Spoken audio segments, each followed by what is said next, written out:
Assalamualaikum warahmatullahi wabarakatuh.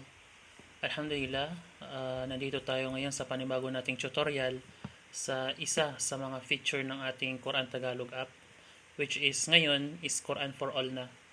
Dahil nga sa sobrang daming nakaranas ng issue sa latest natin na update ng nakaraan, ay ibinalik natin, nagsagawa tayo ng rollback para sa old version na stable at gumawa na lang tayo ng separate na app para makapili yung bawat isa kung aling version yung gagamitin nila. Yun bang may sala time na may mga advanced na feature gaya ng Quran Assistant, o yung old version na stable. So ngayon yung separate na app ay tinawag natin na Quran for All. So ngayon ang pag-uusapan natin na feature ay ang Quran, ang backup and restore. Para sa mga heavy user ng ating application, marahil napakarami ninyong mga data sa loob ng ating app, kagaya na lamang ng favorites o di kaya bookmarks, lalong-lalo na at meron tayo ngayong khatam planner. So yung mga bagay na yon, kapag nag-reset ng ating application, kahit hindi man intended, no, may mga time na kung saan kapag nag-update tayo, kahit hindi naman supposedly mag-reset o mabubura yung laman ng data ng ating application, is nabubura siya, which is hindi natin kontrolado, no? At meron namang pagkakataon na kailangan nating maglipat ng phone, no? Kung bumili tayo ng panibagong phone o di kaya nawala yung cellphone natin kaya bumili tayo ng bago, ay kinakailangan natin yung data natin sa loob ng ating application doon sa luma na cellphone.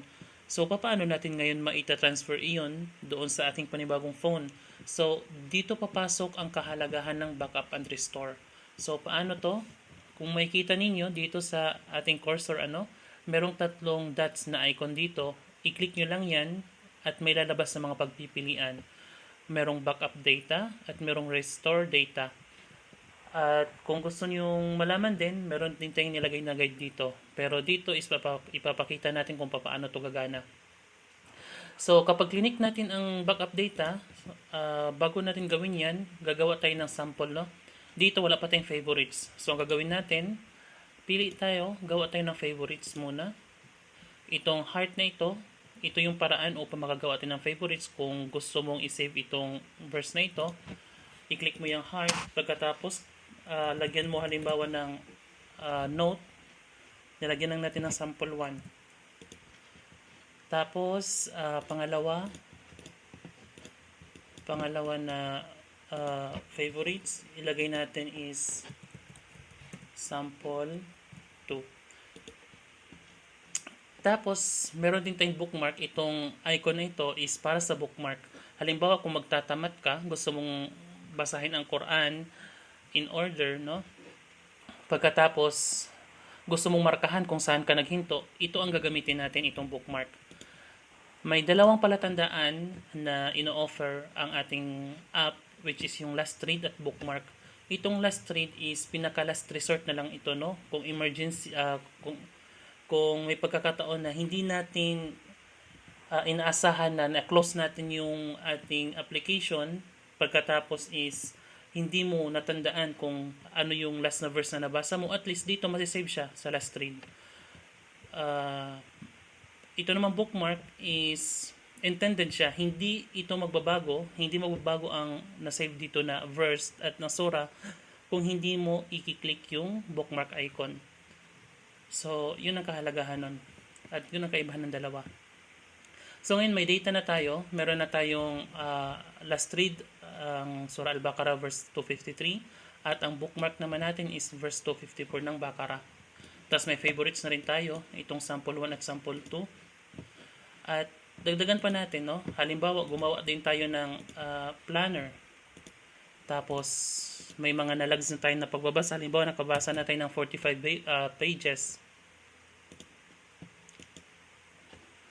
45 pages.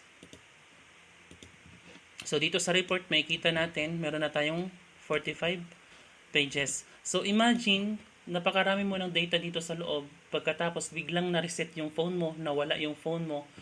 So, sayang yung mga data na ito, mga information na ito.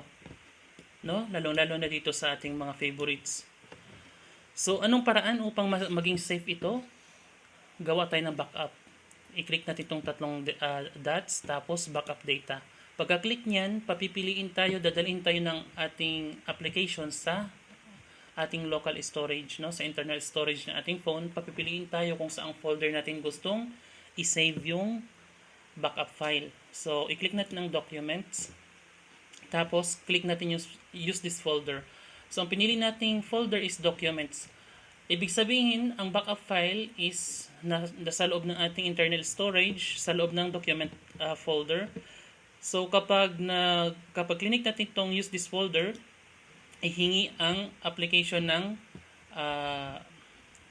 permiso na ma-access yung documents folder natin.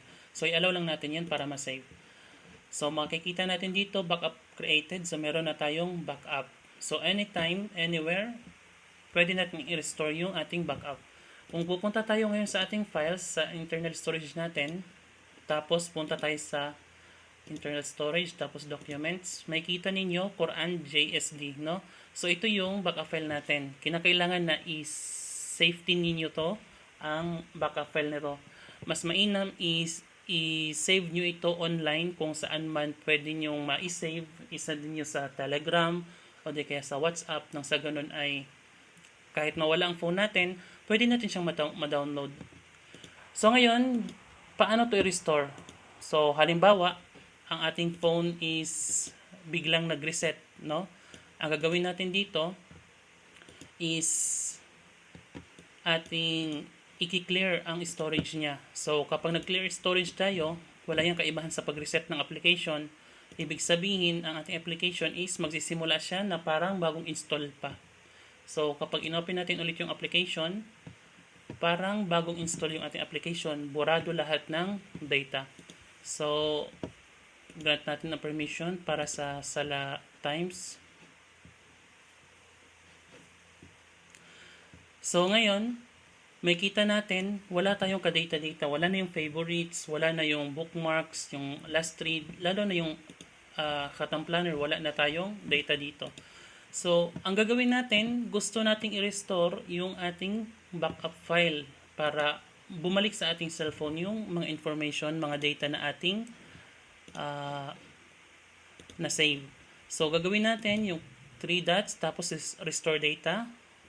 Dadalhin niya tayo sa ating internal storage. Tapos, kung inilipat nyo ito, or wala sa cellphone nyo, so kinakailangan na hanapin ninyo sa inyong local storage kung nasaan ang backup file.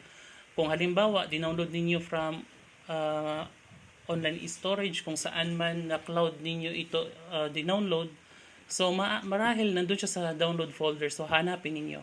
Pag nahanap nyo na, i-click nyo lang, pagka-click nyan, data restored. So nandun na automatic, no? Napakabilis lang. Nandito na yung Khatam Planner natin, may 45 pages na tayong nabasa, kagaya ng ating sinave. So, sa report, may kita natin dito, 45 pages. Tapos, yung bookmark natin is nandito, verse 254. Tapos, nandito na rin yung ating favorites. So, pakinabangan ninyo ang backup and restore inshallah. At makikita ninyo na napakahalaga ito in cases na biglang mag-reset ang inyong application o di kaya ang inyong device o di kaya kapag bumili kayo ng panibagong device at kinakailangan yung ma-access yung mga data doon sa old na device ninyo para sa ating Quran. So, inshallah, sa susunod na tutorial, kita-kita tayo ulit. Hanggang dito muna. Assalamualaikum warahmatullahi wabarakatuh.